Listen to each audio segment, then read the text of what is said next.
Basi hongereni sana siku hii ya leo na inaonekana imekuwa ni siku ya furaha sana. Asanteni sana, tunashukuru kwa kweli, haikuwa rahisi. Tunasema alhamdulillah, tunamshukuru Mungu.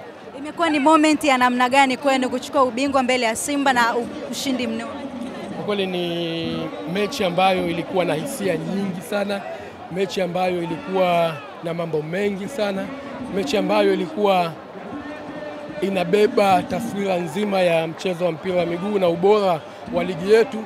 Ni mchezo ambao kwetu sisi umeonesha ukubwa wa klabu yetu ya Young Africans na kupata matokeo ambayo leo tumeyapata na tukiwa tumestahili kuyapata. Ndio.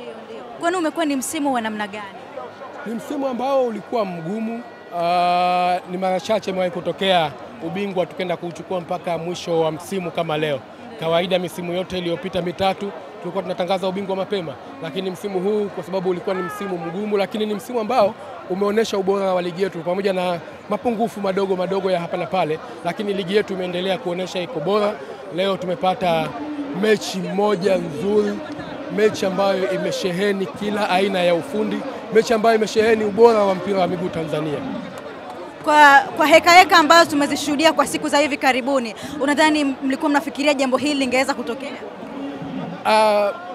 Wanasema haki huwa haipotei, itachelewa kupatikana lakini itapatikana.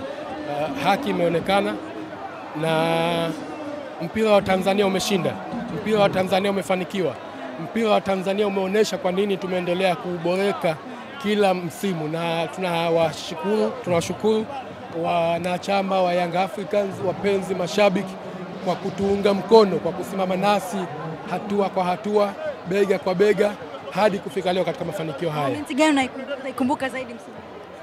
Kwa kweli moment hii ya leo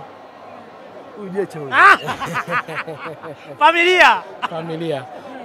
Kwa kweli moment hii ya leo ya kuchukua ubingwa mbele ya mtani wetu, kuchukua ubingwa mechi ya mwisho, tunakabidhiwa kombe hapa uwanjani, ni moment kubwa na itaendelea kuishi katika maisha yangu. Nikushukuru sana. Asante sana.